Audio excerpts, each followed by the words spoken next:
আমার নাম আকাশ। যখন আমার বড় ভাইয়ের বিয়ে হয় তখন আমার বয়স ছিল মাত্র ১৯ বছর। আমি তখন ১৯ বছরের এক তরুণ যুবক। ১৯ বছর বয়স হলেও নিয়মিত শরীরচর্চার কারণে আমার শারীরিক গঠন ছিল বেশ বলিষ্ঠ ও আকর্ষণীয়। এর কারণ ছিল আমি প্রতিদিন নিয়ম করে ব্যায়াম করতাম এবং নিজের শরীরের প্রতি ভীষণ যত্নশীল ছিলাম। ভাইয়ের বিয়ের পর থেকেই আমার ভাবি প্রায় প্রত্যেক রাতে আমার কাছে ঘুমাতে আসত। প্রতিদিন রাত হলেই ভাবি কোনো না কোনো অজুহাতে আমার ঘরে ঘুমানোর বায়না করত। কিন্তু আমি ভাবির পাশে ঘুমাতে ভীষণ অস্বস্তি বোধ করতাম, কারণ ঘুমের ঘোরে ভাবি কখনো আমাকে জড়িয়ে ধরত, আবার কখনো আমার পায়ে তার পা তুলে দিত। কিন্তু সেই রাতে ভাবি যখন আমার কাছে শুয়েছিল তখন মাঝরাতে সে হঠাৎ করে আমাকে জড়িয়ে ধরে। ভাবির এমন আচরণে আমার মনের মধ্যে এক অদ্ভুত আলোড়ন সৃষ্টি হয়। এরপরে আমি আর নিজের আবেগ ধরে রাখতে না পেরে ভাবির সঙ্গে বন্ধুরা, আজকের গল্পটি শুনলে আপনারাও হয়তো অবাক হবেন। শেষ পর্যন্ত আমার আর ভাবির সম্পর্কের পরিণতি কী হয়েছিল তা জানতে পুরো গল্পটি শোনার অনুরোধ রইল। আমরা দুই ভাইয়ের স্বভাব ছিল সম্পূর্ণ ভিন্ন। আমার বড় ভাইয়ের নাম আরিফ। আমার ভাই ছিল খুব শান্ত প্রকৃতির, আর আমার মেজাজটা ছিল বেশ চড়া। কেউ আমার সঙ্গে কোনো অন্যায় করলে আমি তাকে সহজে ছেড়ে দিতাম না। এমনকি প্রয়োজনে মারামারি করে প্রতিপক্ষকে শায়েস্তা করে তবেই বাড়ি ফিরতাম। ছোটবেলায় বাবা মারা যাওয়ার পর ভাইয়ের স্নেহেই আমি বড় হয়েছি। ভাইয়ের বিয়ের পরেও সব কিছু স্বাভাবিকভাবেই চলছিল। আমি আমার নিয়ম মতো সকাল বিকেল শরীরচর্চা করতাম। আমি আমার শরীর নিয়ে এতটাই সচেতন ছিলাম যে একটি জিমেও ভর্তি হয়েছিলাম এবং সেখানে নিয়মিত যেতাম। গত বছর আমি স্নাতক পাশ করেছি। তারপর চাকরির প্রস্তুতির জন্য একটি কোচিং সেন্টারেও যাচ্ছিলাম। এমন নয় যে আমি কোনো কাজ না করে সারাদিন বাড়িতে বসে থাকতাম। আমিও নিজের কাজ নিয়ে ব্যস্ত থাকতাম। আমার ভাই প্রতিদিনের মতো সকালে খাওয়া দাওয়া করে অফিসে যেত এবং সন্ধ্যায় ফিরত। কখনো কখনো ভাইয়ের ফিরতে রাতও হয়ে যেত।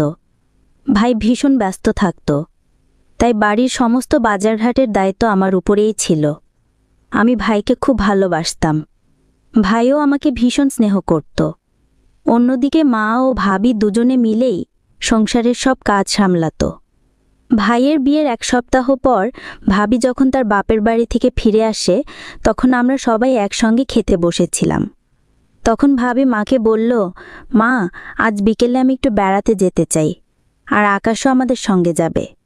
মায়ের কিছু বলার আগে আমি ভাবিকে বললাম, ভাবি তুমি আর ভাইয়া ঘুরে এসো, আমি যেতে পারবো না, আমার জিম ক্লাস আছে।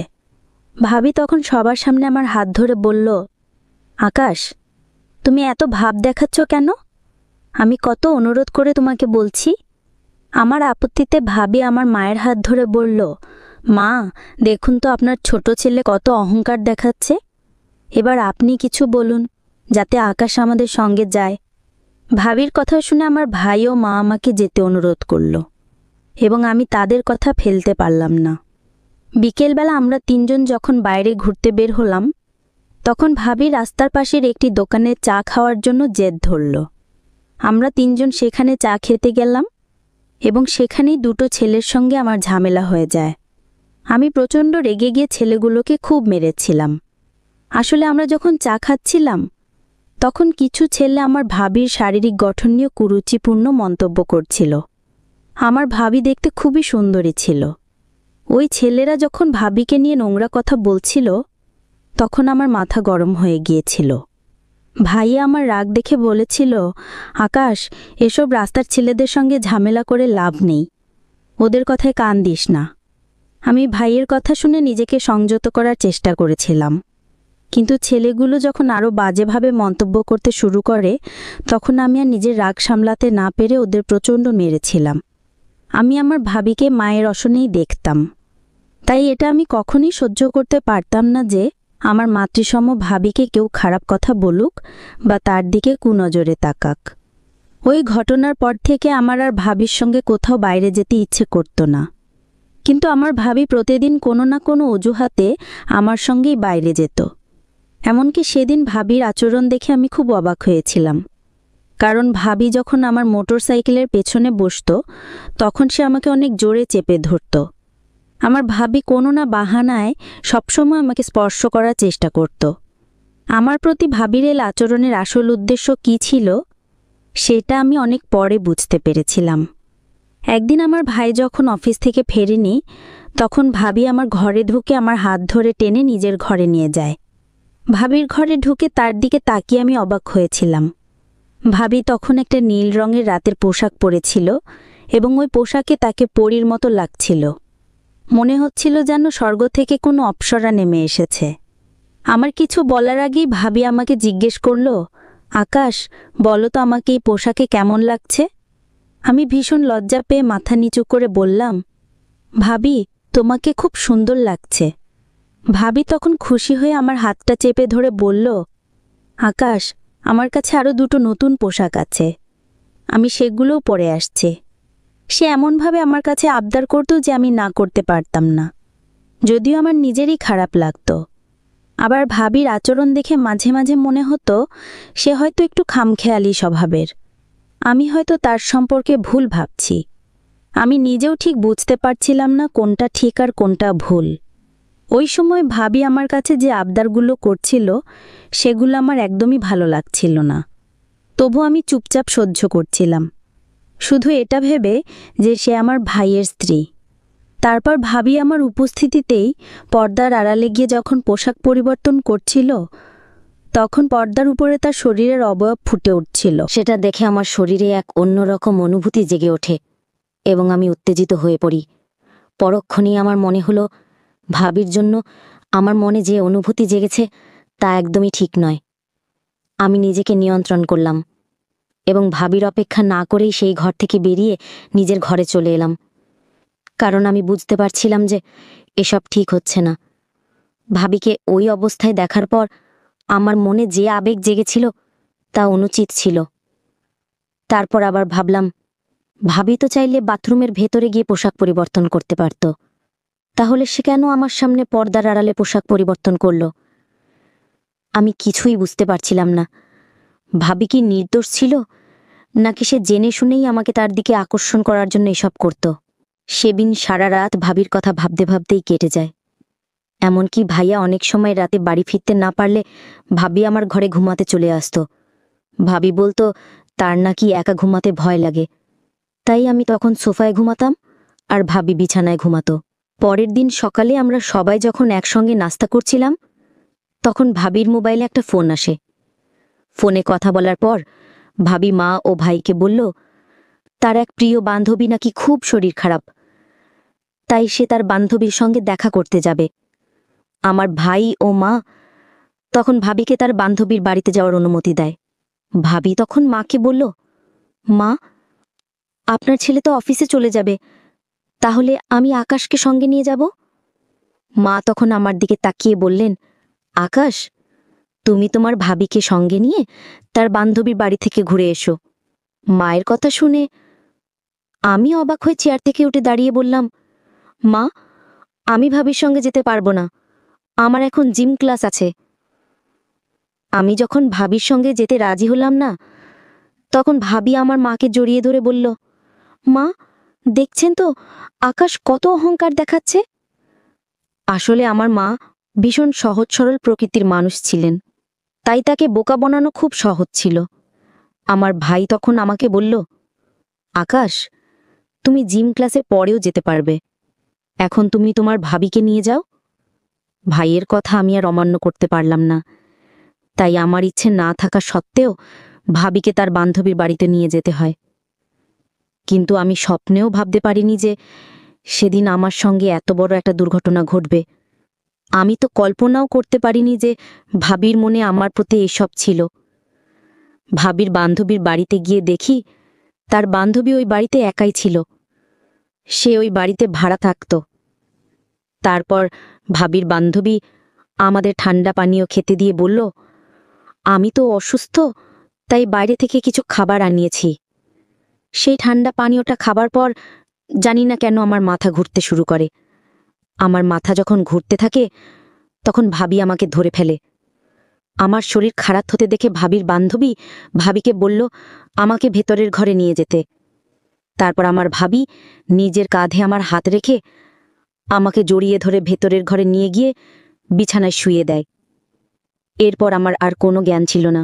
প্রায় 2 ঘন্টা পর আমার জ্ঞান ফেরে। তারপর চোখ খুলে যা দেখি তাতে আমার পায়ের তলার মাটি সরে যায়। আমার মাথায় যেন আকাশ ভেঙে পড়ে, কারণ আমার পাশে ভাবি আপত্তিকর অবস্থায় শুয়েছিল। আমার যখন জ্ঞান ফেরে তখন সে একটা চাদর গায়ে জড়িয়ে আমার দিকে তাকিয়ে মুচকি হাসে। তখন আমি অস্থির হয়ে বিছানা থেকে নেমে বললাম, ভাবি এসব কি? আমার কিছু মনে নেই কেন? আমি কি করেছি? ভাবি তখন গায়ে চাদর জড়িয়ে বিছানা থেকে নেমে আমার কাছে এসে আমার গাল দুটো টিপে দিয়ে বলল, আকাশ, তুমি আজ আমার সঙ্গে সবকিছু করেছ। আমি তখন অস্থির হয়ে ভাবির হাতটা আমার গাল থেকে সরিয়ে দিয়ে বললাম, না, এটা ঠিক হয়নি, এটা অনেক বড় পাপ হয়ে গেছে। আমি কিভাবে এরকম নোংরামি করতে পারলাম? ছি, আমার নিজের উপরে ঘৃণা হচ্ছে। তারপর আমি ভাবির সামনে হাত জোর করে বললাম, ভাবি, যা হওয়ার হয়ে গেছে, তাই এসব ভুলে যাও এবং আমাকে ক্ষমা করে দাও। ভাবি তখন মুচকি হেসে আমার হাতটা চেপে ধরে বলল, দেখো আকাশ, আমাদের মধ্যে কোনো কিছুই ভুল হয়নি, এটা তোমার আর আমার ভালোবাসা। আমি তখন ভাবির হাতটা দূরে সরিয়ে দিয়ে বললাম, এটা তুমি কি বলছো? তুমি আমার ভাবি, তাই আমাদের মধ্যে যা হয়েছে সেটা ভুলে যাও।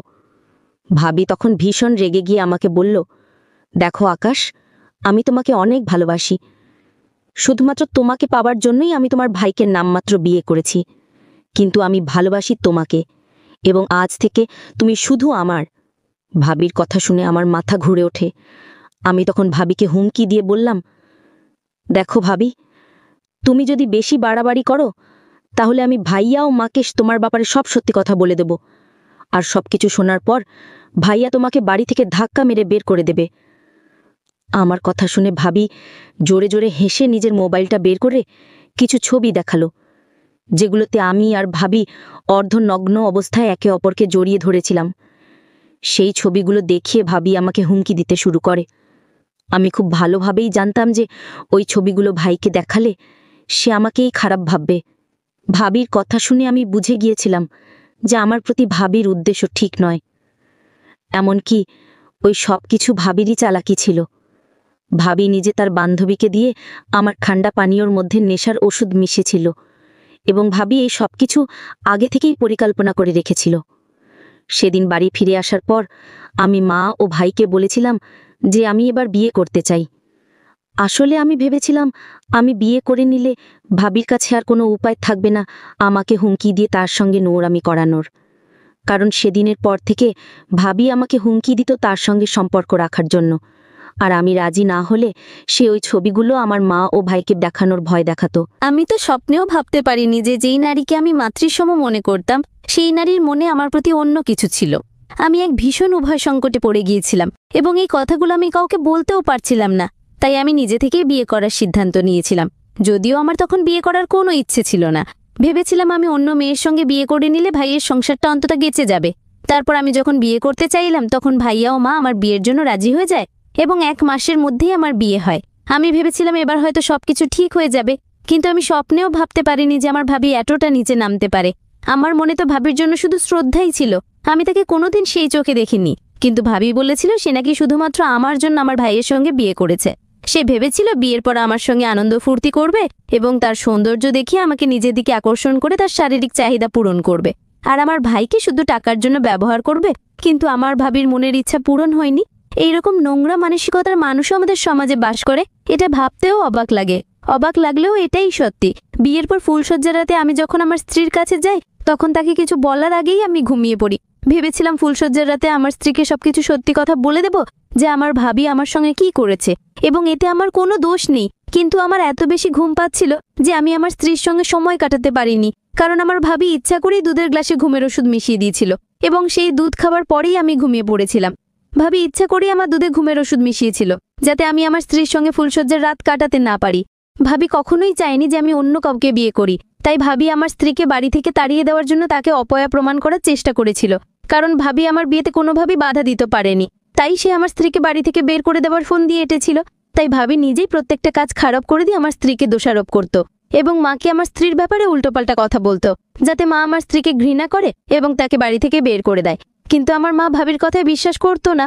আমি কিন্তু তখনও ভাবির ব্যাপারে আমার ভাই ও মাকে কিছু বলতে পারিনি, কারণ আমি খুব ভালোভাবেই জানতাম যে কোনো প্রমাণ ছাড়া ভাইকে যদি ভাবির ব্যাপারে বলি তাহলে ভাইয়া আমাকেই খারাপ ভাববে।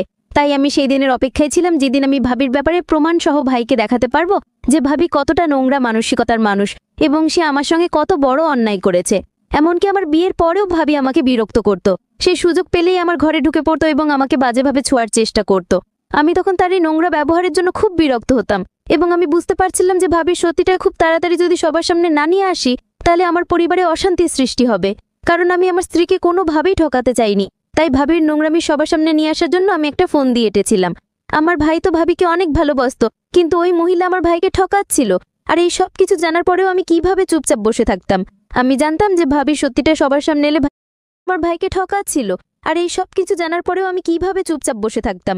আমি জানতাম যে ভাবির সত্যিটা সবার সামনে এলে ভাইয়ের সংসারটা ভেঙে যাবে, কিন্তু সত্যিটা সবার সামনে নিয়ে আসা ছাড়া আমার কাছে আর কোনো উপায় ছিল না, কারণ ওই মহিলা দিনরাত আমাকে ওই নোংরা ছবিগুলো দেখিয়ে তার সঙ্গে শারীরিক সম্পর্ক করার জন্য হুমকি দিত। তারপর সেদিন আমি আমার মাকে ছোট খালার বাড়িতে রেখে এসেছিলাম এবং ভাইয়া নিজের অফিসের কাজে 2 দিনের জন্য দিল্লি চলে গিয়েছিল। আমিও 2 দিনের জন্য ট্যুরে গিয়েছিলাম। সেদিন বাড়িতে আমার স্ত্রীও ভাবি ছাড়া আর কেউ ছিল না। আমার ভাবি তো এটাই জানতো যে আমরা সবাই নিজেদের কাজে বেরিয়েছি, কিন্তু আসল ব্যাপারটা তো আমি, ভাইয়া আর মা জানতাম।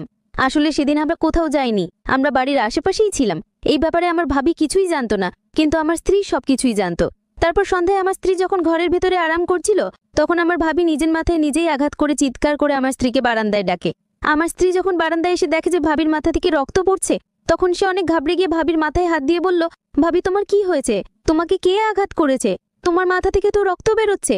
ভাবি তখন জোরে জোরে হেসে আমার স্ত্রীকে বলল, আমাদের বাড়িতে কিছু ডাকাত এসেছিল, সেই ডাকাতেরা আমাকে যখন আঘাত করে তখন আমি বেহুশ হয়ে পড়ে যাই, আর তোকে তারা প্রাণে শেষ করেছে এই কথাটা আমি বাড়ির সবাইকে বলবো।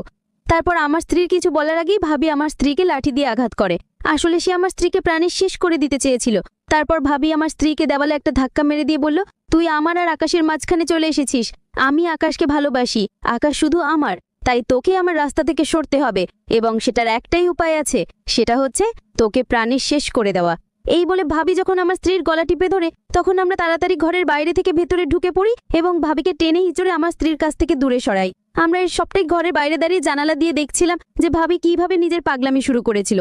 আমার ভাইও নিজের চোখে সবকিছু দেখেছিল এবং শুনেছিল যে আমার ভাবি একজন চরিত্রহীন মহিলা। সে আমাকে পাওয়ার জন্য এতটাই পাগল হয়ে গিয়েছিল যে তা সহ্যের বাইরে ছিল। আমি আগের দিন রাতেই ভাইয়াকে, মাকে ও আমার স্ত্রীকে আমার আর ভাবির ব্যাপারে সবকিছু সত্যি কথা বলে দিয়েছিলাম। তারপর আমার ভাই সবকিছু দেখার আর শোনার পর ভাবির গালে একটা থাপ্পড় মেরে বলেছিল, নির্লজ্জ মহিলা, আমার ভাই তোর থেকে কত ছোট, তুই কিভাবে পারলে ওই ছেলেটার সঙ্গে এসব নোংরামি করতে? ভাবি তখন অবাক হয়ে আমাদের দিকে তাকিয়ে ভাইকে বলল, তোমরা সবাই তো নিজের কাজে গিয়েছিলে, তাহলে এখানে কেন? আমি তখন ভাবিকে বললাম, তোমার সত্যি তো সবার সামনে নিয়ে আসার জন্যই আমরা বাড়ির বাইরে যাওয়ার নাটক করেছিলাম। তারপর ভাইয়া অনেক রেগে ভাবিকে বলল, আমি তোকে অনেক বিশ্বাস করতাম আর ভালোবাসতাম, কিন্তু তুই আমার ভালোবাসার যোগ্যই নোস। তুই আমাকে ঠকিয়েছিস, তাই আজ থেকে তোর সঙ্গে আমার কোনো সম্পর্ক নেই। তোর মতো স্বার্থপরা নির্লজ্জ মহিলার সঙ্গে আমি সংসার করতে পারবো না। এই বলে আমার ভাই ভাবিকে বাড়ি থেকে ধাক্কা মেরে বের করে দিয়েছিল এবং 3 মাসের মধ্যেই ভাবিকে ডিভোর্স দিয়েছিল। আমি ভাইকে বলেছিলাম সে যেন ভাবিকে একটা সুযোগ দেয়, কিন্তু ভাইয়া খুব ভালোভাবেই বুঝে গিয়েছিল যে ওই মহিলার কোনো দিন পরিবর্তন হবে না। তাই আমার ভাই তাকে ডিভোর্স দিয়েছিল। এখন আমি আমার স্ত্রীর সঙ্গে অনেক ভালো আছি এবং সুখে আছি, কিন্তু ভাইকে দেখলে আমার ভীষণ কষ্ট হয়। ভাইয়া বাড়িতে থাকলে আমি সবসময় তার সঙ্গেই থাকি, তাকে এক মুহূর্তের জন্য একা ছাড়ি না, কারণ সে যে আঘাত পেয়েছিল সেই আঘাতটা সারতে অনেকটাই সময় লাগবে। ওই ঘটনার পর আমার মাও ভীষণভাবে কষ্ট পেয়েছিল, কারণ আমার মা ভাবিকে নিজের মেয়ের মতো ভালোবাসত। এখন আমার স্ত্রী আমার মায়ের দেখাশোনা ও যত্ন নেয়।